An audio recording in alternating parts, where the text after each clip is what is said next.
Hai, what's up, fams? Pastor Chris here, bakal ngobrol sama Pastor L tentang khotbahku kemarin, lagi tentang perpuluhan. Ada yang menyebutnya persepuluhan, tapi kita pakai yang istilah yang umum dipakai. So ya, aku akan share. Hai Pastor L. Ya, inilah yang Hai. ditunggu-tunggu. Hot Ini topic. ini yang ditunggu-tunggu. Apakah kita akan dicari-cari kesalahannya? Ya, kita lihat saja. Hari Ya, ini Pastor Chris akan membahas khotbah kemarin, hari Minggu. Biasanya ya, kita kan hari Selasa ya, tapi khusus hari ini hari Senin. Karena Selasa besok ada Real Life Conference Class yang ya, berjudul Menjadi Wanita yang Dibutuhkan Pria. Cie. Seru ya? Nah, yes. jadi kita bakal diadili tampaknya. Nah, makanya silakan kalau ingin bertanya. Pastor Chris kan udah semangat banget kayaknya, kita udah panas Udah nih. udah diadilin duluan dari Udah tadi. diadilin duluan ya, terus-terusan ya. Wow. Di kolom komen udah rame Pastor L. Ya, ya gue udah lihat sedikit di dalam komen-komen namanya. Ya sudah, tapi ya inilah yang kami percaya dan kemarin saya dengar sermonnya dan saya baca-baca lagi sermon notes-nya. I think it's very clear apa yang kita bahas Ya, gitu maksudnya. So, ya ya, udah. ya, ya, ya. Kalau gini, kalau mau bertanya, jangan lupa taruh di question box, teman-teman. Oke. Kalaupun misalnya kamu pengen nanya, dan kalau misalnya eh, apa namanya, pokoknya nanya question box. Kalau misalnya nggak di question box, kita susah. Ya, Mungkin kalau di Pastor kolom Chris, komen kegulung pasti.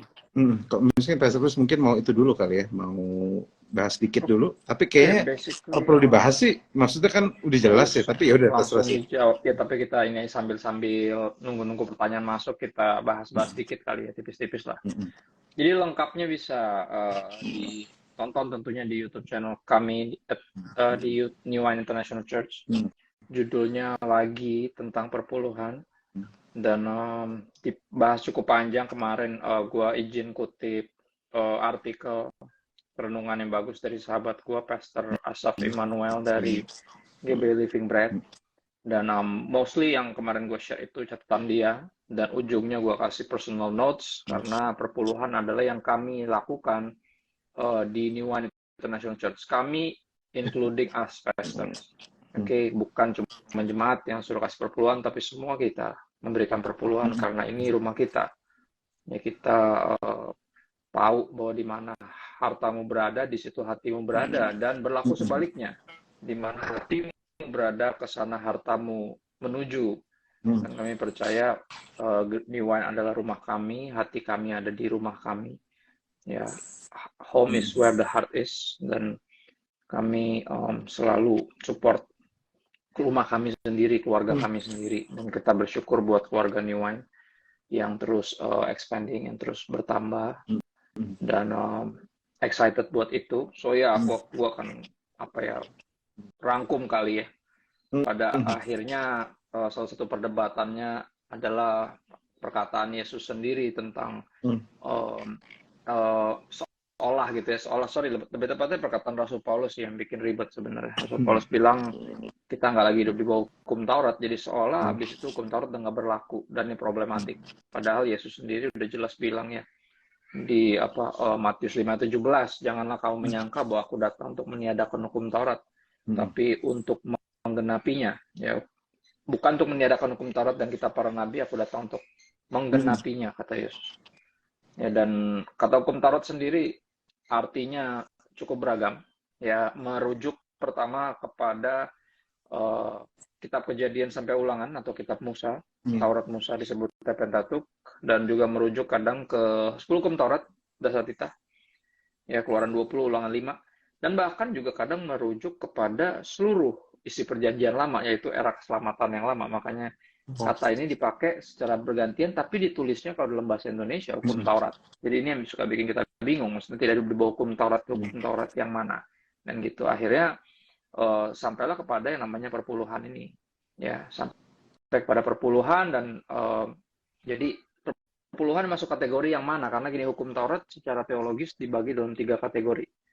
Yang pertama seremonial, hal-hal yang udah digenapi oleh Yesus, jadi udah nggak dilakukan lagi, karena mainly kita bukan orang Yahudi juga lagi kan, ya kan.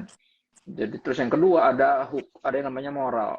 Apakah moral udah berhenti karena Yesus sudah menggenapi hukum Taurat? Tentu tidak, ya kan, kita masih sampai hari ini menghormati orang tua, tidak membunuh, tidak berzina, tidak mencuri, tidak berdusta, dan tidak boleh mengingini milik orang lain, yang adalah tidak perlu lebih tepatnya. Karena masing-masing dipercayakan berdasarkan kemampuannya, jadi nggak usah ngiri.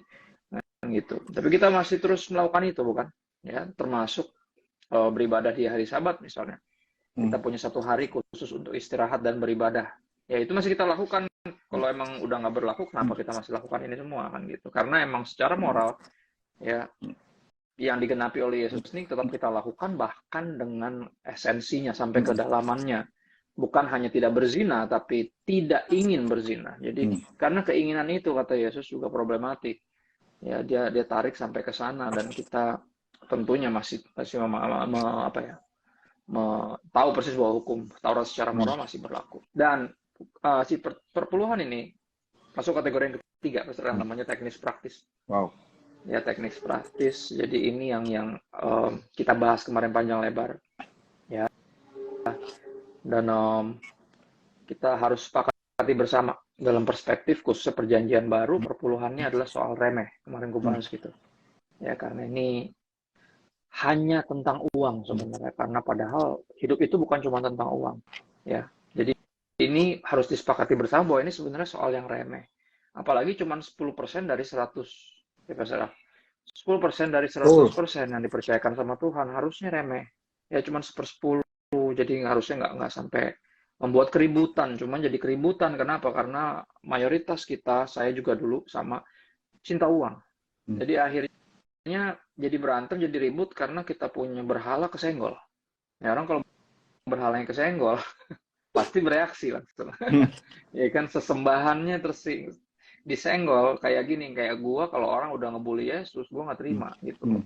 Ya kan, karena Yesus yang gua sembah, karena Yesus juru selamat gua, Tuhan gua, dan dia segalanya buat gua. Jadi kalau ada orang nyenggol Yesus, gua nggak seneng, langsung gua sewot pasti. Nah kayak gitu orang nyembah berhala, ketika berhalanya ketuding dikit, kesenggol dikit, wah langsung bereaksi. Jadi ramai Pastor. Padahal harusnya perpuluhan ini sebenarnya soal remeh, ya, soal remeh. Perkara kecil sebenarnya. Disebut, Yesus bilang bahkan Yesus menjuluki uang sebenarnya sebagai mamon yang tidak jujur atau untrue wealth. Khotbah PSL sebelum ini kan ngebahas itu. Bukan harta yang sejati gitu loh, harta yang semu. Ya. Dan bahkan Lukas menjuluki orang-orang Farisi di era itu, para alim ulama, sebagai hamba-hamba uang. Makanya ini yang bikin jadi rame. Kenapa? Karena cukup banyak pendeta-pendeta yang emang diduga gitu ya, dicurigai makan duit perpuluhan gitu. Memanipulasi, gaya hidupnya menyalahgunakan. Iya, penyalahgunaan itu di sana sini gitu loh. Jadi gue sangat ngerti kenapa reaksinya banyak yang keras, karena kemungkinan besar pernah terluka karena pendeta-pendeta tidak bertanggung jawab, para hamba-hamba uang itu, Pastor. Jadi gue sangat ngerti, karena gue juga sendiri sebelum akun satir ngetren, gue akun satir pertama kan gitu. Jadi gue juga sesewot kalian. Jadi tenang aja. Kita di tim yang sama, kita di tim yang menentang penyalahgunaan dana atas nama gereja. Kita tim yang menentang itu. Jadi kita satu tim nih, jadi nggak usah berantem teman-teman. Ya, cuma tentang perpuluhan ini, kenapa mesti dibahas? Karena ini spesifik, ini yang Tuhan perintahkan masalahnya. Jadi masalah kalau kita kita tidak melakukan yang Tuhan suruh. Ini tanggung jawab atau ketaatan kita personal sama Tuhan. Karena perintahnya cukup jelas.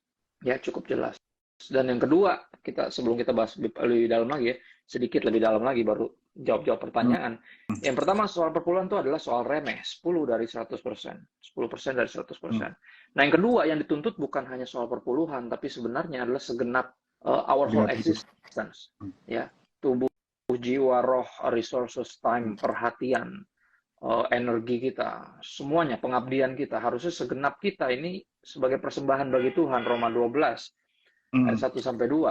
Ya, it's all about him, dari dia, oleh dia, untuk dia, bagi dia. Karena itu demi kemurahan Allah aku menasihatkan kamu, kata Rasul Paulus, persembahkanlah tubuhmu. Tubuhmu itu perlambangan untuk our whole existence, 100% semuanya, sebagai persembahan yang hidup berkenan. Itu adalah ibadah kita yang sejati, right?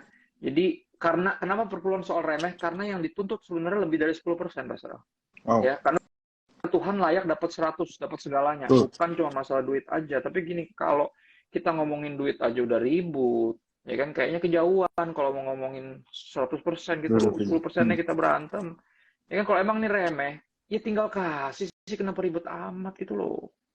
Ya, jadi kemarin gue sempat share juga bahwa kenapa perpuluhan masuk kategori bukan seremonial dan juga bukan moral, tapi teknis praktis. Karena alasan perpuluhan secara teknis praktisnya itu yang pertama buat keberlangsungan ibadah, ya, pelayanan dan tunjangan hidup bagi mereka yang membutuhkan. Itu gue bahas panjang nanti di YouTube, bisa dicek. Ya kan, kita tahu kita bisa kebaktian di tempat yang sama minggu depannya karena operasionalnya ketutup. Kalau nggak kita mesti pindah tempat ibadah atau bahkan mungkin kebaktian Padang yang kayak kemarin gue kutip ya kan. Kita tetap di Beleza tapi di parkiran. Ya. Karena udah nggak bisa nyewa lagi, right? Itu bayarnya masih pakai duit, guys, belum pakai doa, belum bisa pakai doa. Sayangnya, padahal kita kuat doa ya. Padahal kalau bisa dibayar pakai doa, wah aman kita deh. pasti Kita udah aman. bisa.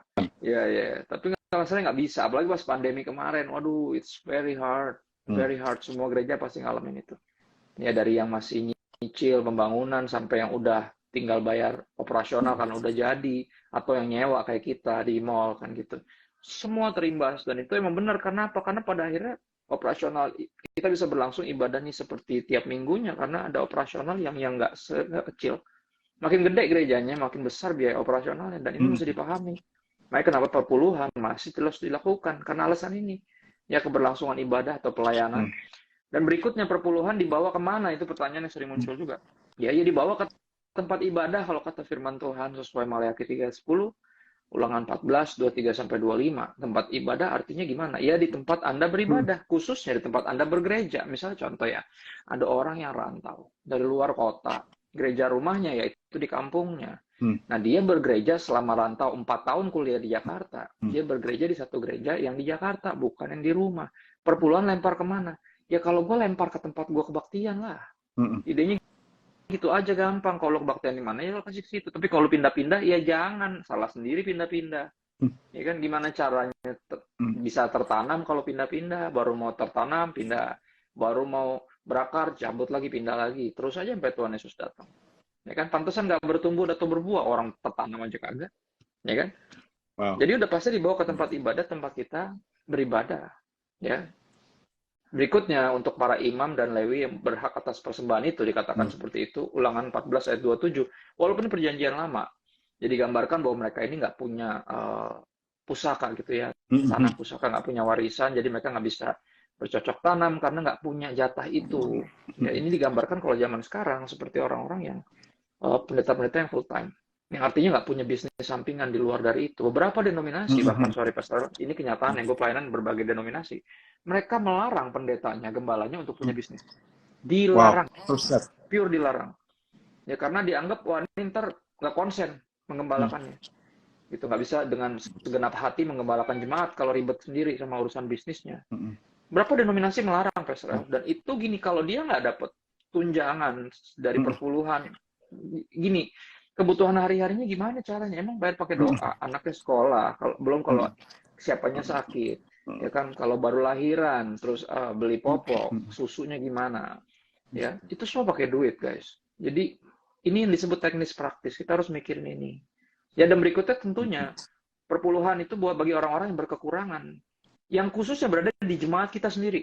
Nah, banyak orang bertanya gitu, boleh nggak sih saya kasih perpuluhan ke gereja yang lebih membutuhkan gitu, gereja yang lebih kecil, ya orang-orang yang miskin. Saya bilang gini, emangnya di gereja lu nggak ada yang miskin? Itu pertanyaannya. Apakah gereja gede artinya nggak ada jemaat yang miskin? Kata siapa? Ya, makanya apa? Nggak usah gereja di tempat yang gede-gede deh. Kalau menurut gua, kalau lu curigaan gitu loh, ya para curigationers gitu ya, yang para curigations, right? Jangan gereja yang gede, gereja yang kecil, biar lu tahu, ahli lu kenal semua, dan lu menyadari ketika lu mau bantuin orang di luar gereja lo, ya orang lain, lu mau kasih perpuluhan ke tempat lain, mau bantuin orang yang membutuhkan, ternyata lu menyadari, ternyata di gereja gue sendiri ada yang membutuhkan itu. Ya, ada orang yang susah yang kayak gitu. Dan gini, kenapa kita mesti bantuin orang lain kalau keluarga kita sendiri juga masih memerlukan gitu loh. Menurut gue gitu loh, ya nggak sih? Keluarga lu sendiri kekurangan nih. Oke, ponakan lo nih hampir berhenti sekolah karena nggak bisa bayar uang sekolah, tapi lu malah GNO otak tuh nggak lu? Gerakan Nasional Orang Tua Asuh. Come on, man, yang lu nggak kenal ada di daerah mana tahu, man, come on, saudara lu sendiri. Come on, bro. Ngerti nggak maksud gue? Nangkep ya? Jadi buat gue nih orang-orang kayak gini suka, aduh, apa sih? Gue sanksi bener. Kadang, sorry ya, bukan sudzon ya, bukan menuduh, cuman kayaknya yang paling banyak bacot kemungkinan besar nggak ngasih perpuluhan kan gitu. Ya kan, karena itu yang Yudas lakukan dulu. Ya kan, Yudas menggelapkan dana. Makanya dia paling banyak bacot ketika ada pemborosan. Kenapa? Karena urusannya dia. Gereja ada yang namanya diakonia tentunya. Ya tentunya uang-uang yang dikumpulin nggak cuma semua ke operasional, tapi dalam keadaan pandemi semuanya lari ke situ. Kalau nggak kita kehilangan ruangan ibadah kita. We almost lost our ruangan ibadah kita, PSL. Ya nggak sih, gue buka-bukaan aja kemarin karena ini yang terjadi. Kita yang di dalam, kita yang tahu setengah mati susahnya. Ya, cuman ya Tuhan apa ya, pelihara kita lah sampai hari ini gitu. Dan ini nggak mudah, makanya gue tergerak untuk bahas ini karena terlalu banyak yang apa ya, yang ngoceh tanpa ngerti gitu. Tanpa ngerti. Seperti apa. Betul. Ribet Arahnya kemana, apa. idenya kemana. Ya. Jadi gini, itu mungkin perjanjian lama lu bilang, oke perjanjian lama, tapi perjanjian baru. Ya ini gue coba bahas juga, kemarin gue udah sempat bahas.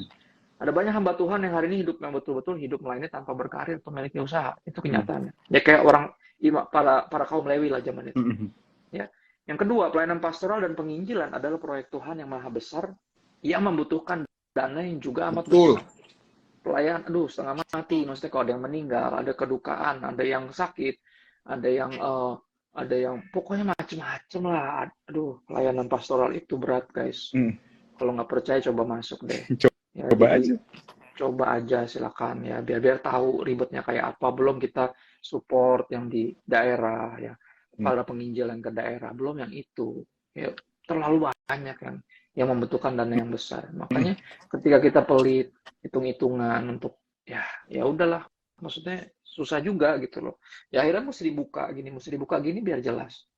Ya, karena itu yang dituntut selalu. Ya selama kalau emang gereja siap diaudit, ya silakan audit gereja kita. Silakan biar lu tahu setengah mati gitu.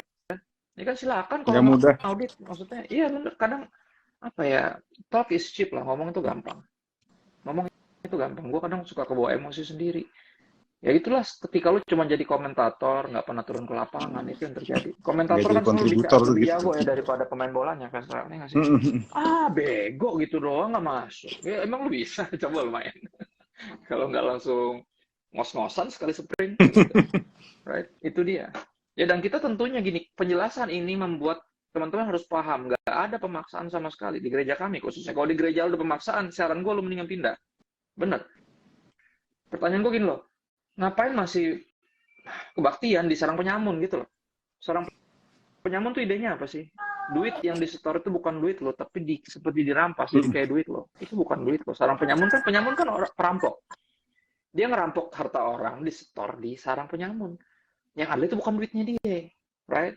Jadi gini, udahlah, jangan kritisi, mendingan lu pindah gitu loh. Kita nggak bilang suruh pindah ke New Wine, cuman pindah yang at least jelas, yang terbuka gitu loh, yang apa adanya gitu loh. Ya jadi nggak ribet, nggak ada pemaksaan kita. Di khotbah gua kemarin emang ada pemaksaan apa? Coba denger ulang deh, kayaknya salah kalau rasa ada pemaksaan, karena nggak ada, sama sekali nggak ada. Jadi kita tentunya menentang pemaksaan itu terjadi. Ya bahkan di Maliaki 3 ayat 10 sendiri, Pastor L, ini yang kita pahami, coba lihat ayatnya bilang gitu kan. Berikanlah perpuluhan biar ada makanan di rumah perbendaharaan gitu ya. Ya nih, sorry, gue langsung loncat dulu deh ke Maliaki 3:10. Dia bilang gini, bawalah seluruh persembahan persepuluhan itu ke dalam rumah perbendaharaan supaya ada persediaan makanan di rumahku. Rumahku, lihat.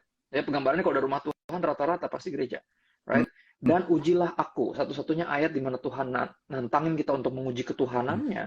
Itu cuma di sini, cuma satu ini doang. Nggak ada lagi di seluruh Alkitab. Dalam hal apa? Beri perpuluhan. Ya. Firman Tuhan semesta alam, apakah aku tidak membukakan bagimu tingkap-tingkap langit dan mencurahkan berkat kepadamu sampai berkelimpahan? Artinya apa? Ya, berkelimpahan artinya gini, Pastor, lu cukup, bahkan bisa memberkati orang lain. Makanya berlimpah. Limpah itu artinya cukup sampai keluar. Ya kan? Kalau kita sendiri kekurangan, sulit sebenarnya untuk kita ngerti ya, untuk membagikan ke orang lain. Kadang kitanya sendiri juga udah kekurangan, tapi ini firman Tuhan. Artinya gini, ketakutan terbesar ketika kita memberikan perpuluhan, at least dari personal testimonies myself, takut kurang. Udah pasti, tapi Tuhan bilang apa? Uji gue. Ya dia nantangin, oke, uji gue, lokasi gue gak akan biarin kekurangan. Di situ nggak ada tantangan. Di situ nggak ada paksaan, nggak ada belalang pelahap, belalang tempur, right, yang suka dijadiin alasan buat takut-takutin orang, ngerti gak? Ayat itu nggak ada. Di ayat itu adanya apa?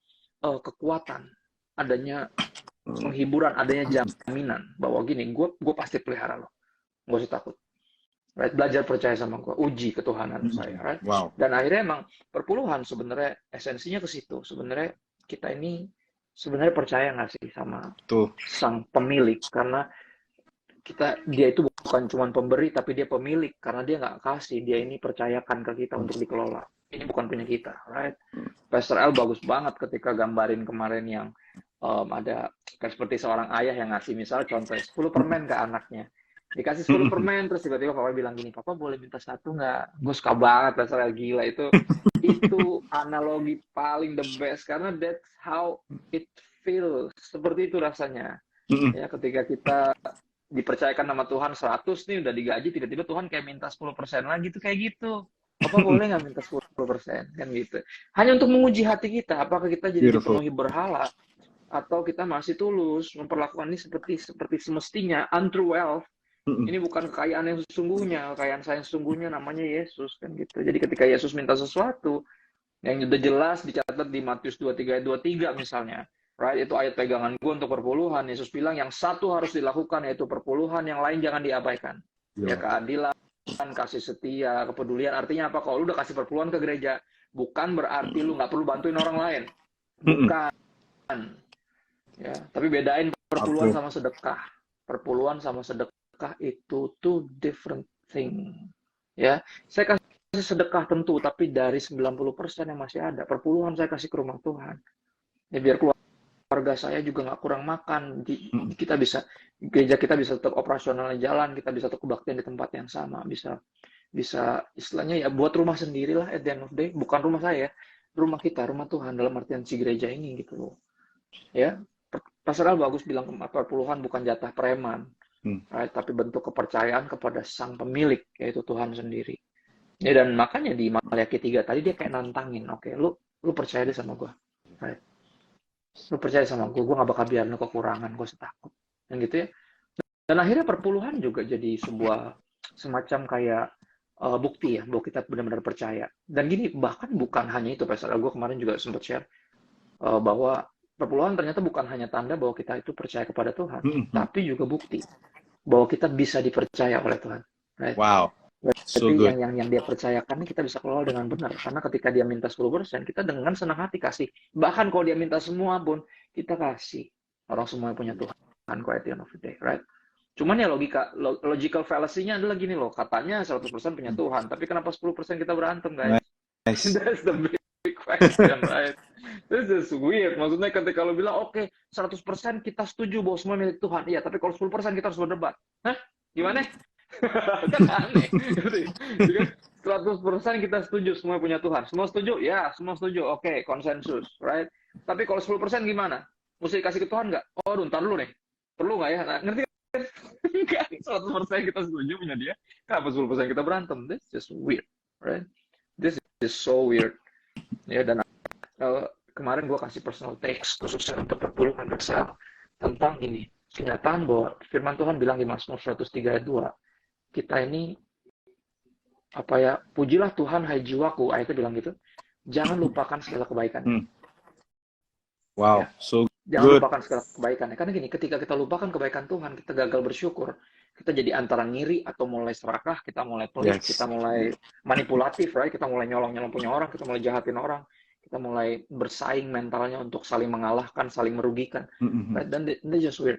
Tapi gini, gue konekin ini ke perpuluhan kenapa? Karena gini, at least secara uang, perpuluhan tuh semacam kayak gini loh, cara kita untuk bisa menghitung berkat Tuhan tanpa perlu repot-repot punya catatan pemasukan dan pengeluaran. Artinya gini, sederhana gini, ini yang kami lakukan ya di keluarga kami. Kami lakukan adalah gini, setiap kali gue ada pemasukan dari manapun, langsung sisihin 10%. Langsung. Biar nggak kepake, soalnya ujung-ujungnya pasti kepake, karena pengalaman kan. Oh, ntar aja deh, per bulan terakhir, ujung-ujungnya kepake pasti. Kan? Akhirnya pas semua kita sisihin, nanti di akhir bulan ketika mau serahin ke gereja, kita hitung, tinggal tambahin nolnya 1. Itu cara kita ngitung. Jadi nggak langsung habis dipakai, karena gini sangat mungkin. Ya gue kemarin gambarin pakai teman-teman yang mungkin ada yang tersinggung gitu, yang gajinya 5 koma, right? 5 komaan. Dia 5 menit baru transfer langsung koma, karena langsung bayar cicilan, right? Tunggakan atau pinjaman, right? Jadi artinya ketika berkat datang secara uang, oke, ini kita ngomongin duit lah, kita lagi ngomongin duit sebulan ini, right? Ketika duit masuk langsung dipakai, kita nggak akan bisa menghitung kebaikan Tuhan karena udah keburu dipakai, ya. Secara sampai sebulan udah pasti lupa. Kadang kemarin aja berapa kita nggak tahu, yang penting udah kita lempar, udah kita pakai buat pembiayaan apapun, kebutuhan misalnya orang tua berobat atau anak kita sekolah atau cicilan iPhone misalnya contoh ya, aku nggak pakai iPhone by the way karena nggak nyampe pajaknya. Uang saya tidak sebesar itu, right? Dan kita biasa langsung habis. Ketika langsung habis, kita nggak akan sempat menghitung. Padahal menghitung berkat itu sesuatu yang dibilang sama Tuhan harus. Ya kita jangan lupakan kebaikannya. Minimal secara finansial dulu. Ya aku bikin quotes kemarin sebagai rangkuman bahwa berkat yang tidak sempat disyukuri tidak menghasilkan sukacita di hati. Mungkin menghasilkan kesenangan sesaat, tapi sukacita di hati nggak ada. Kenapa? Karena kita langsung habis aja gitu. Karena kita nggak sungguh-sungguh menghitung. Tapi bagus apa yang Kidung Jemaat 439 katakan ya di lagu Count Your Blessings. Ya, antara dua tuh, hitung berkatmu atau bila topan keras melanda hidupmu, judulnya ada dua. Right? Selalu gitu. Dia bilang gini, count your many blessings, name them one by one, and it will surprise you what the Lord has done. Wow. Ya. Jadi gitu caranya biar kita nggak lupa. Hitung berkatmu satu-satu, ingat semua, janganlah lupa. Berkat Tuhan mari hitunglah, kau niscaya kagum oleh kasih-Nya. Beautiful. Dan ini cara personal kami sebagai keluarga, ya keluarga personal gue, istri gue, anak-anak gue, untuk mensyukuri berkat Tuhan at least dalam hal keuangan. Kami nggak mau melupakan berkat Tuhan dengan cara gimana? Kasih perpuluhan, karena tinggal tambahin nolnya satu. Dan kita bersyukur buat sejumlah uang yang Tuhan percayakan di bulan itu kepada kita. Kita dicukupkan dalam segala hal, right? Dan kita bersyukur, terus kita kasih ke gereja. Bukan dengan, aduh sayang tuh sebenarnya bisa dibeliin, gitu ya. Jadi karena gini, orang yang bilang gini ada. Tapi misalnya pertanyaannya, ini kita udah mulai masuk ke pertanyaan nih di setengah 9. Ada orang yang nanya tadi di kolom komen cukup bagus. Dia bilang kalau orang itu sangat kekurangan gimana? Jadi dia itu belum baik-baik saja keadaannya. Teman-teman gini, kalau kita cuma ngasih perpuluhan ketika keadaan baik-baik saja, kapan keadaan itu terjadi? Kita kerap kali, most of the time kita berada dalam keadaan kurang. Keadaan tidak baik-baik saja. Kalau kita cuma bisa kasih perpuluhan dalam keadaan baik-baik saja, percayalah, yang namanya baik-baik saja itu pasti geser. Semakin besar yang kita dapat, semakin besar keinginan kita untuk beli sesuatu yang lebih mahal. Itu kisah nyata. Itu yang terjadi sama saya. Jadi kita akan terus dalam keadaan tidak baik-baik saja. Terus kasih perpuluhannya kapan, John? Gitu. Ujung-ujungnya kagak ngasih. Karena apa? Gue belum baik-baik aja nih, masih belum stabil. Guys, ini namanya stabil in life. Nggak ada. Ya, apa yang bikin nggak stabil? Kita punya keinginan nih, nggak bisa kita kontrol. Ya, gue kemarin kutip hukum fisika tentang gaya berbanding lurus dengan tekanan. Kalau banyak tekanan itu banyak gaya. Iya, kalau hidup lo dirasa banyak tekanan, kayaknya lo kebanyakan gaya deh. Karena bener, kebutuhan hidup tidak sebesar gaya hidup. Tadi ada pertanyaan bagus. Ini gue jawab dari pertanyaan yang ada muncul di kolom komen dulu deh. Yang tadi gue nggak sempet jawabin satu-satu karena gue hari ini ujian untuk saringan masuk mau sekolah Alkitab, right? Dan ada satu pertanyaan bagus. Dia bilang, apa sih? Gue jadi lupa. Ya itu tadi yang tadi gue jawab adalah yang salah satu pertanyaan. Oh, dia bilang gini, kalau gaji saya 750.000, dia bilang, oke. Biaya saya ngekos itu 560.000 kalau nggak salah. Ya. Terus gimana? Saya mesti kasih perpuluhan, gimana caranya? Terus gimana caranya saya hidup? Kayak yang gue bilang adalah kayak gini, oke. Potong dari 750, 75.000 itu perpuluhannya kan. Berarti lu cuma tinggal punya 675.000, ya nggak sih? Benar nggak? Ya nggak? 7,5, ya 675, right? Dan gini, itu yang pertama lu lakukan adalah kasih perpuluhan. Yang berikutnya lu cari sebenarnya adalah cari kosan yang lebih murah. Karena secara kebijakan keuangan, kalau gaji lu 7,5, kosan lu 500 lebih, itu namanya terlalu mewah kosnya. Bener, nggak masuk di akal itu sebenarnya. Gitu loh. Jadi nggak usah mikirin perpuluhan dulu. Maksudnya secara keuangan pengelolaannya itu ngaco.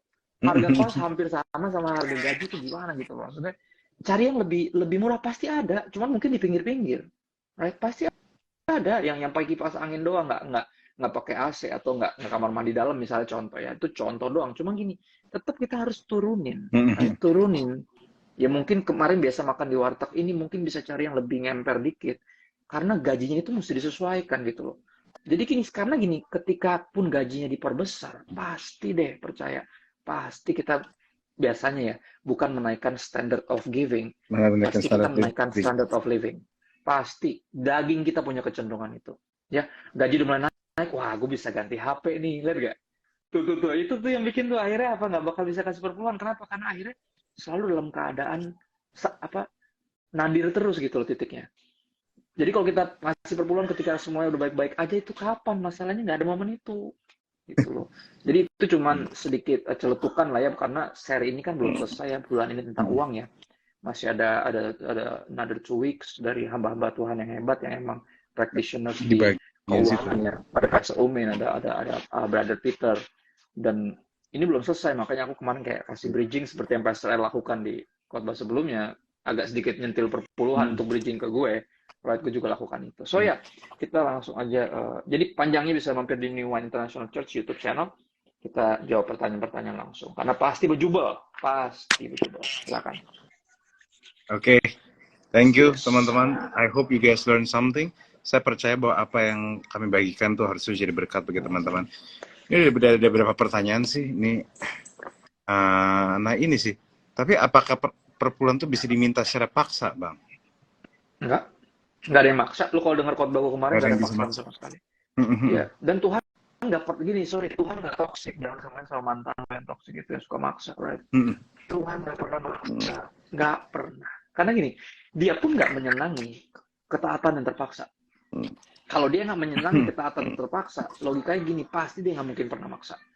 Orang dia nggak suka yang terpaksa, dia pengennya kita rela, tulus, nggak ada modus, nggak ada udang di balik bakwan, nggak ada sungut-sungut, tapi dengan cheerful giver, kan gitu ya, itu yang diharapkan dari kita, benar nggak? Iya, itu firman Tuhan bilang, God loves cheerful giver. God loves cheerful giver. Dia pengen kita itu memberi dengan sukacita. Makanya biar hati kita bersyukur, seperti yang gue bilang tadi, pas hitung berkat Tuhan bulan itu kita bersyukur. Jadi ketika memberikan perpuluhan dengan hati yang bersyukur, dengan dipenuhi tangisan haru, Tuhan thank you.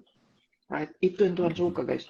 Jadi kalau ada yang pernah dipaksa, saran gue, antara lu suruh pendeta lu bertobat, berhenti maksa, atau lu cari gereja yang lain yang nggak maksa. Oke. Ini ada pertanyaan lagi. Kalau income kita dari hasil menang togel, apa boleh kasih perpuluhan? Nggak boleh. Lu mesti kasih buah sulung. Itu mesti kasih semuanya ke gereja. Men, itu cara nyari duit yang bahkan gini, nggak usah yang Kristen guys, yang nggak Kristen aja pun setuju bahwa itu cara haram untuk mencari uang gitu loh. Jadi itu pertanyaan jebakan sebenarnya. Lu jawab apa aja pasti salah, karena itu duit setan guys, right? Duit setan. Jadi duit setan biasanya habis dimakan jin. Iya, dimakan jin. Jadi udah, itu pertanyaan jebakan Batman, right? Jawaban apapun pasti salah. Karena duitnya udah salah. Oke, lanjut. Nah ini, jangan sampai ada statement ini, jangan sampai perpuluhan dianggap jadi kayak tanam saham, pengen dapat keuntungan terus. Oh, very agree. Exactly. Sangat setuju. Ya, pada dasarnya kan kepada Tuhan dengan harapan dibalikin. Sebenarnya kita mau memberi apa kagak? Itu pertanyaannya. Dan sebenarnya kan mentalnya nggak gitu. Sebenarnya Tuhan memberi duluan. Tuhan memberi duluan. Ya. Bener. Kalau kita ngasih mau berharap dari Tuhan dapat lagi, kata Tuhan, lu mau ngasih apa enggak sebenarnya? Bener ya? Ya.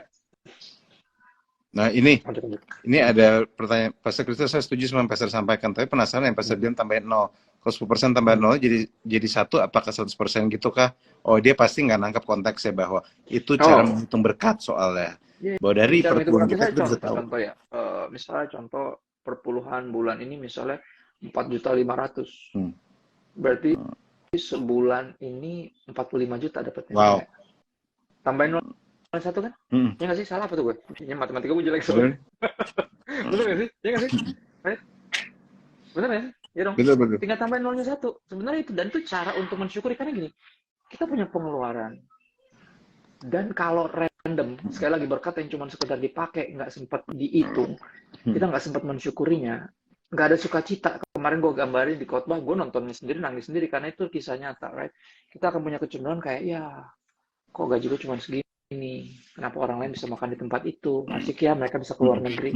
Ngerti kan? Kita cuman malah menyesali kenapa gaji gue cuma 5 juta misalnya contoh. Padahal ada orang lain yang 3,7 juta gajinya. Ya kan? Ada yang cuma tadi 750.000 sebulan yang tadi nanya di kolom komen gue. Cuman karena kita nggak karena cuma sekedar dipakai dan habis, nggak sempat kita tahu itu jumlah berapa dan nggak sempat disyukuri, ya makanya nggak menghasilkan sukacita di hati, yang adalah menghasilkan sungut-sungut dan jadi gagal bersyukur at the end of the day. Jadi tambahin nolnya 1 itu artinya ya seperti itu. Ya, jadi gue selalu sisihin tiap bulan tuh random jumlahnya karena Tuhan ya sebagai pelayan penginjil penuh waktu, gue kemana aja dan nggak pernah tahu dapatnya berapa dalam tanda kutip. Right? Dan emang bukan tentang itu juga, gue pelayan di mana aja yang jadwalnya masuk duluan, mau gereja kecil, gereja gede, mau penjara, mau mana, siapapun duluan, gue akan dahulukan. Itu bokap gue selalu bilang gitu, jangan pilih pelayanan, ya jangan pilih yang mana yang bayar lebih gede, mana yang lebih menguntungkan, malu sama Tuhan kalau kayak gitu. Right? Dan gue punya prinsip itu dari dulu, makanya nggak pernah tahu selama sebulan ini dapat berapa. Tapi gini, cara tahunya gimana ya? Sederhana, setiap dapat selalu sisihin 10%, 10%, habis itu di pool di satu kita tuh kayak apa dompet emak gitu ya yang berselerekannya, right? Baru setiap akhir bulan kita hitung ya, terus kita bersyukur tambahin nolnya 1, kita bersyukur berdoa, Tuhan thank you buat pemenuhan kebutuhan bulan ini kami kembalikan yang adalah milik Tuhan, semuanya milik Tuhan, tapi ini tanggung jawab kami untuk support rumah kami sebagai ucapan syukur kami. Dan itu caranya tambahin nolnya 1 di belakang ya, untuk cara ngitung. Dan itu ya itu sekali lagi karena kita percaya Tuhan yang suruh kita hitung berkatnya, jangan pernah lupa dia bilang ya, karena kalau kita lupain kebaikan Tuhan kita jadi nggak tahu terima kasih, akhirnya cuma didapati bersungut-sungut. Wow Ya, sorry, lanjut. Gile ini pertanyaannya sih dahsyat sih, banyak dahsyat. Pertanyaan ini kebetulan ada yang muncul satu nih. Bagaimana tentang pendapat pastor tentang beberapa pendeta gereja yang uang perpuluhan bukan bertambah tapi berkurang bahkan sampai terjadi konflik? Kayaknya mengerikan juga, berarti ada paksaan di situ, agak nakutin sih.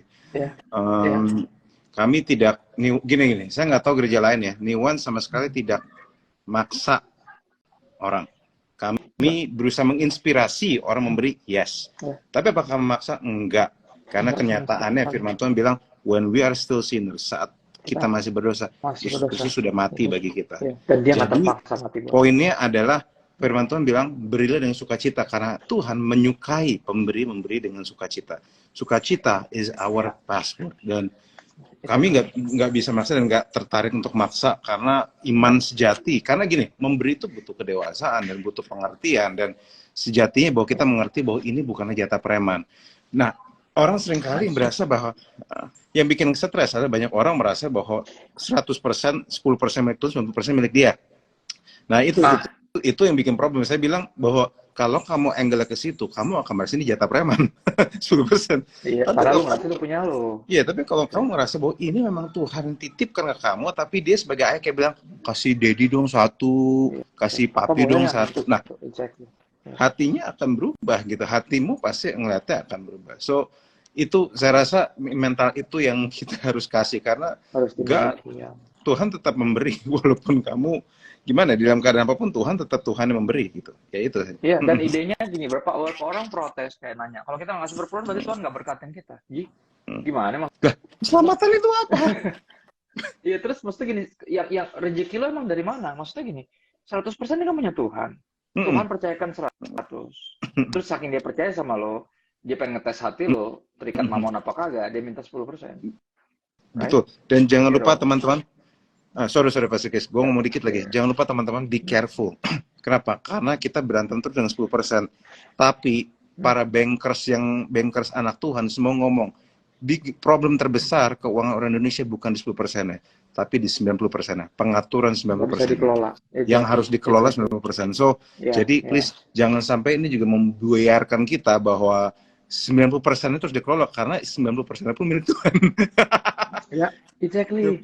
Kalau kita sadar semuanya milik Tuhan, termasuk 90% itu, kita nggak bakal ngomong gitu. Kita nggak bakal gini, nggak bakal mikir kayak, emang kalau kami nggak kasih perpuluhan, kami nggak diberkatin. Ayat tentang Tuhan buka tingkap langit mencurahkan biar berkelimpahan, itu artinya apa? Jaminan bahwa gini, percayalah kalau lu kasih perpuluhan, gue nggak bakal biarin lu kekurangan. Itu idenya, bukan tentang diberkati apa kagak, bukan. Ya, gini, nggak ada ngaruhnya kalau lu nggak ngasih perpuluhan, ini yang terjadi, lu nggak akan bisa menghitung berkat Tuhan, guys. Itu secara praktikal yang gue tahu. Kalau berkat cuma sekedar dipakai terus habis, lu nggak sempat mensyukurinya, akhirnya apa? Lu gagal untuk hati lu nggak ada sukacitanya sama sekali. Itu idenya, itu yang tambahan kecil yang gue tambahin di belakang secara personal, biar lu tahu ini tuh buat kita, ini buat kita. Semua peraturan Tuhan itu buat kita. Pasal kita selalu bahas ya, setiap bulan Agustus ya tentang kemerdekaan yang sejati. Peraturan itu dibuat seperti pagar, bukan untuk membatasi, tapi untuk melindungi. Dan ini cara Tuhan melindungi. Makanya tadi gue bikin quotes itu. Ya, perpuluhan bukan upaya gereja atau pendeta keluarin duit dari dompet atau rekening lo. Tapi cara Tuhan untuk mengeluarkan atau menyingkirkan berhala dari hati lo. Dan itu bukan makanya main-mainannya kita. Dan makanya yang ngeledekin. Ya udah berhalanya ditransfer aja ke rekening saya. Yang kayak gini-gini nih masih zaman ya satir ya. Gue kira udah pada habis tuh akun-akun nggak muncul tuh. Biasanya rame gitu kan. Gue tantangin soalnya. Gue udah siap-siap nih pasal. Gue pikir nih bakal banyak kaki yang keinjak nih. Gue udah siap aja nih akun-akun satir yang muncul cuma satu. Ya kan. Nggak tanya banyak. Gue juga udah penasaran. Oke, ini banyak orang yang satir. Nih, makanya aja cuma. Ya. Salah satu tokoh hamba Tuhan favorit saya, salah satu dari Rick Warren. Karena jadi gini, dia itu go jauh dibanding cuma 10%. Dia berantem nggak 10%. Dia lah orang sangat mengerti prinsip firman Tuhan, sehingga akhirnya dia kasih 90%. Hidupnya dari 10%. Kebalik. Wow. Dan gue lupa pasal dia mulai tahun berapa. Iya. Dia bukan cuma perpuluhannya terbalik, tapi dia selalu coba tambahin perpuluhannya. Misalnya gini ya, dia hidup dari 10%. Dia coba tambahin perpuluhannya, jadi dia hidup dari 9%. Dia pengen coba terus. Wah, goblok nih orang. Makanya nggak heran, teman-teman, sorry ya, ini mungkin terdengar simplistik atau dicucok-cucokkan, tapi ini yang terjadi. Buku Rick Warren, itu buku kedua terlaku di dunia setelah Alkitab. Tuhan segitu berkatin dia, kenapa? Karena ya tadi, dia bisa dipercaya, itu aja, idenya gitulah. Gila ya? Idenya gitu kok. Dia tuh bukan nyari yang masih percaya, guys, di tengah-tengah sulitnya kehidupan ini secara finansial ya. Tuhan juga cari yang bisa dipercaya. Dan buat yang bisa dipercaya, pasti dia akan percayakan yang lebih besar. Karena kan prinsip kerajaan sorga kan gitu. Barang siapa setia dalam perkara kecil, yang sepele, yang 10%. Ini kan kalau bahas ini ya, ini kan sepele ya, kita udah sepakati bersama bahwa ini sebenarnya receh. Dibanding semua yang 90 dipercayakan. Yang 10-nya dia minta lagi. Barang siapa setia dalam perkara kecil, baru bisa dipercayakan perkara yang lebih besar. Jadi semuanya bentuknya seperti itu. Jadi ayolah, dalam hal yang kecil gini aja, kalau kita terus ribut, ya kata Tuhan, yang gini-gini nih, gimana mau dipercayain lebih gede, yang baru segini aja udah ribut. Gitu. Lanjut lagi, Pak. Sorry. Saya harap ini bisa menjadi sesuatu yang insightful ya teman-teman ya. Memang mentalnya itu emang yang kita harus otak-atik. Jadi kita yang harus pikirnya ke situ bahwa ada orang sempat ngomong ke saya bahwa iya saya udah kasih perpuluhan tetap aja problem, terus pas dicek ternyata memang cara ngatur keuangan yang problem. Jadi itu itu gue jadi keinget yang kemarin gue sebut juga di khotbah ya. Jadi satu gereja, teman-teman, by the way, Alkitab di HP kita pasti rata-rata sama. Holy Bible warna coklat dari YouVersion. Right? Itu gereja yang developernya itu gereja namanya Life Church. Jadi dia itu bisa berkatin seluruh dunia dengan aplikasi Alkitab gratis. Right? Ini dengan semua bahasa, pasal banyak ribuan bahasa. Ya, dia ini gereja yang memberkati seluruh dunia. Kenapa bisa begitu? Karena mereka ini benar-benar istilahnya taat lah dalam hal ini, khususnya perpuluhan. Jadi unik. Craig Groeschel, gembalanya, punya kesepakatan waktu itu ambil keputusan bahwa gini, karena perpuluhan bukan sesuatu yang mudah untuk kita percaya sama Tuhan atau percaya sama gereja misalnya. Jadi mereka punya namanya program 3-month tithing challenge. Jadi 3 bulan tantangan memberi perpuluhan. Seperti Tuhan menantang, ya kan, Tuhan menantang kita kan, buktikan ketuhanan saya kan gitu ya kan. Jadi dia juga nantang, jemaatnya gini. Untuk kasih perpuluhan selama 3 bulan berturut-turut secara setia. Kalau lu jadi kurang kasih perpuluhan, kita balikin. Tapi syaratnya gini, pastikan ketika lu belum ngasih, lu cukup. Jangan sampai belum ngasih udah kurang. Kalau belum ngasih udah kurang, lo ngasih kurang ya nanti nggak bakal dibalikin lah. Emang dasarnya kurang, tapi lo nggak bisa kelolanya, ngerti ya? Jadi ketika nggak ngasih, idenya kan gitu. Kalau ngasih kan takut kurang. Jadi kalau nggak ngasih berarti cukup dong harusnya. Oke, kalau ini cukup, cuman gara-gara ngasih selama 3 bulan ngasih perpuluhan jadi kurang. Oke, matematikanya ada catatan-catatannya, kita balikin. Full kita balikin. Ya berarti Tuhan tidak menggenapi firman-Nya. Dia bilang, ujilah aku, akan kubuka tingkap langit. Tapi hari ini Pastor El, catatannya adalah kenyataannya. Ini keren banget. Mereka nggak pernah balikin ke siapapun. Wow. Kenapa? Bukan karena mereka hebat, bukan. Tapi karena Tuhan membela firman-Nya.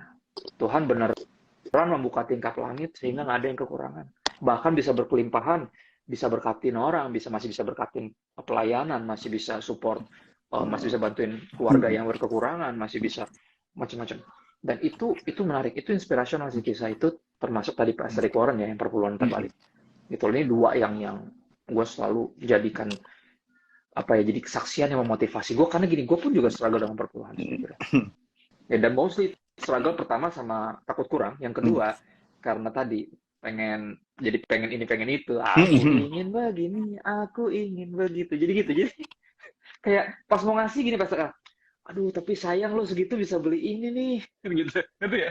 Jadi itu akhirnya gue bilang, wah gila, gue bahaya banget nih, kita punya kecenderungan untuk cinta uang tuh sangat tinggi. Ya, makanya ketika gue bagiin ini pun, sejujurnya motivasi kami sebagai New Wine dan pastor New Wine, kami tuh berusaha untuk bertanggung jawab gini. Salah satu yang bikin, mungkin teman-teman ngerasa gue agak satir kemarin di khotbah, tapi ini kenyataannya. Oke, kita bikin khotbah ini karena salah satu teman kita ya mengeluarkan video yang viral di TikTok yang berjudul perpuluhan itu tidak perlu, kan gitu, right? Dan ini bikin masalah, kenapa? Karena akhirnya orang nanyanya ke gue, padahal yang bukan posting bukan gue, right? Follower yang nambah dia yang viral, dia yang terkenal, orang nanyanya ke gue. Sehari lebih dari 1, apalagi pas lagi dia mulai viral tuh video itu. Gue bilang, tanya aja sama yang posting lah, gue bilang. Kalau gue ngasih perpuluhan, cuma gini loh, gue jadi punya tugas. Karena gini, kita kan mendampingi generasi ya, Pastor. Ya nggak sih? Kita mendampingi generasi, kita ini pastors yang punya jemaat lokal. Yang pasti ada juga yang nonton video itu dan jadi bertanya-tanya, jadi sebenarnya perlu atau enggak? Nah, akhirnya kita putuskan, oke, kita akan bahas ini secara spesifik, ya, sehingga pertanyaan tadi nggak perlu gue jawab tiap hari. Aduh, di kolom DM gue. Karena gue masih banyak yang mesti gue kerjain, right? Betul. Masih ada orang-orang yang bertanya tentang ketuhanan Yesus, kita firman Tuhan atau bukan, belum yang nanya Trinitas, belum yang diputusin pacarnya, belum yang memerit sama beda agama, right? Masih banyak yang mesti gue urus dibanding yang nanya-nanya perpuluhan. Akhirnya pikir gini, ya udahlah, kita khotbahin aja lah. Ya tersinggung deh, kakinya keinjak deh. Dimusuhin deh kita. Unfriend deh, nggak apa-apa, gue mendingan di unfriend daripada gini. Gue lebih takut salah satu dari kita, oke, di penghakiman terakhir didapati masih ada berhala di hati kita. Wow. Itu yang gue takut. Dibanding gue di unfriend, gue nggak terlalu peduli. Dibanding gue dicap, oh ini pendeta mau ngambil duit jemaat nih, gue gelapin dana, Tuhan yang paling tahu. Gue hidup nggak aneh-aneh. Iya, kita hidup nggak aneh-aneh kok. Semua kita sederhana, nggak ada yang aneh-aneh. Right? Walaupun punya hak untuk aneh-aneh karena penghasilannya gede, semuanya berusaha untuk pakai baju sesederhana mungkin. Itu pastors di tempat kami. Right? Walaupun bisa beli yang lebih mahal, right? Kayak Pastor Umin kan punya bisnis, bisa, tapi dia selalu paling bersahaja. Gue ngefans sama dia dalam hal fashion. Right? Gimana caranya lo kelihatan rapi, right? Keren, elegan tanpa perlu mewah. Right? Pastor Umin tuh idola gue lah salah satunya. Right? Gue pengen nanti kalau gue udah senior, udah segitu, umur segitu tuh pengen kayak dia. Gue pengen kayak dia, right? Masih keren. Karena keren nggak perlu mahal, guys. Itu kenyataannya. Jadi itu, sorry gue agak kemana-mana. Cuman ini gue cuma kasih biar, karena kalau lu dengar khotbah gue, mungkin lu kayak, ini nyindir pendeta ini. Enggak, gue bukan nyindir. Gue emang ngobrol sengaja. Kita emang jawab pertanyaan dia yang bikin pertanyaan gitu loh. Nah, kita ngejawab. Biar nggak ada yang bertengi-tengi lagi gitu. Ya kan? Ini bagian dari tanggung jawab kami gitu loh. Jadi kalau, dan dia pun juga setuju, oke, kita bersatu walaupun tidak sama. Nah, gitu. Oke, it's okay. Dia pun juga fine dengan hal ini. It's okay. Kita nggak saling nyindir-nyindir, udah nggak zaman. Kita nggak gitu ya, gaya kita nggak gitu. Nggak. Udah zaman itu udah lewat. Tapi beberapa orang zamannya belum lewat sih nyindir-nyindir sih, ya. We don't go that way. We don't go that way. Dan Makanya bagi gue teman-teman, terang-terangan. satu lagi teman-teman, just for information, New Wine itu bukanlah gereja yang terus-terus mementingkan, bukan mementingkan ya, mengutamakan perpuluhan terus. Kita nggak bahas perpuluhan tiap minggu. This is our first sermon on tithing. Setelah kita gereja kita dulu 18 tahun gereja ini berdiri, ini pertama kali nggak pernah ngomongin sama sekali perpuluhan. Ini cuman gara-gara perpuluhan, tidak perlu gara-gara dia, right? Nggak, bukan gara-gara statementnya dia, right? Cuman gara-gara itu. Dan sekali lagi kita berhutang karena Tuhan suruh kita ini, kalau lu sayang sama gua, kata Tuhan Yesus, gembalakan domba-dombaku. Dan ini bagian dari penggembalaan, guys. Ya, kita bikin khotbah, ini bagian dari penggembalaan. Ya minimal kalau kalian, mungkin ada yang nggak setuju, saya tahu pasti ada yang nggak setuju di luar sana, tapi ini yang kami percaya di New Wine, ini yang kami lakukan di New Wine. Ya, ini buat kami kok, nomor satu. Kalau kalian terberkati, puji Tuhan. Kalau enggak, udah. Ya udah, ya kan. Jadi memang jadi buat teman-teman tahu bahwa jadi ada gereja yang tidak mengutamakan perpuluhan. Kita juga bukan itu pembahasan utama kita. Teman-teman gini, setelah 18 tahun New One dibuka, muncul Mei 2005. 18 tahun baru kali ini kita dedicate khusus bahas tithing. Sekali-sekali 18 tahun. Dan kayaknya kita juga nggak bakal pernah bahas terus. Udah ada satu videonya. Ya gitu maksudnya. Biar tonton ulang, jadi kita tonton ulang aja gitu. Nggak seneng juga ngebahas ginian sejujurnya, karena sebenarnya ya, kalau kita sadar esensinya itu remeh. Remeh dan receh, masih banyak yang bisa dibahas yang lain. Iya, masih banyak. Cuman penyembahan berhala itu, itu intinya justru yang bikin kita tidak mengabdi atau mengasihi Tuhan sepenuhnya, karena kita juga mengabdi dan mengasihi yang lain, mainly uang. Yesus sendiri yang bilang, saingan terbesar cinta Tuhan adalah cinta uang. Dan itu bahaya. Makanya kita bahas sebulan ini. Bahkan tiap tahun ya Pastor ya, 1 bulan kita dedicate untuk ngebahas tentang uang. Karena uang itu segitu berbahayanya. Khususnya kecintaannya. Duitnya nggak masalah. Kecintaan akan uangnya yang problem. Dan ini yang bikin kita mesti lakukan hal ini. Right? It's not easy. We don't like it. Ya, tapi we have it ought to be done. Someone has to say it, kan gitu. Ya, itu kebetulan emang. Saya harap teman ini jadi sesuatu yang pengertian.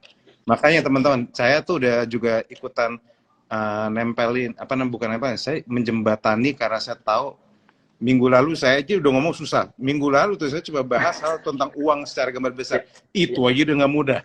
Sekarang minggu ini Pastor Chris bakal bahas yang lebih susah dibanding saya. Jadi saya bisa mampu menjembatani biar orang tuh nggak kaget di minggu lalu. Jadi minimal bisa jembatanan dikit. Jadi minimal benih itu udah ketabur lah bahwa ini bukan jatah preman. Nggak ada yang suka neken tombol konflik, guys. Nggak suka kita. Jadi ingat majalah ini, Pastor. Majalah yang diplesetin. Ada majalah Kinfolk ya. Jadi konflik. Menurut bagus tuh. Nanti New Wine bikin satu desain, gue iseng nih buat istri Pastor El, Helsa kan desainer grafis. Coba bikin deh dari majalah si Kinfolk, dibalik konflik ada poster gue lagi khotbah gitu. Ngomong perpuluhan. Konflik. Iya. Karena terjadi konflik udah pasti. Jadi ya. Tapi kita ambil resiko itu.